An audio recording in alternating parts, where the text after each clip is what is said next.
supermarket iko upande wa pili. Haya vuka mpaka pale Aljazira na kupitia.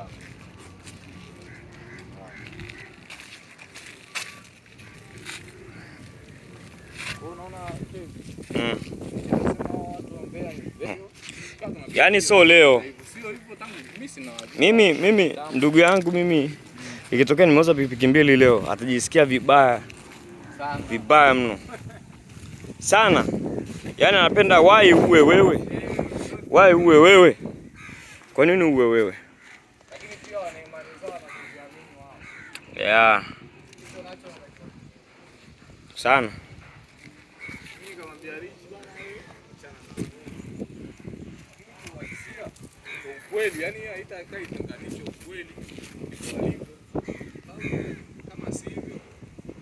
Wewe na yana mmekaa akashindwa kukuambia bwana ndugu yangu mimi nimeona bwana tengeneza ofisi ni yangu.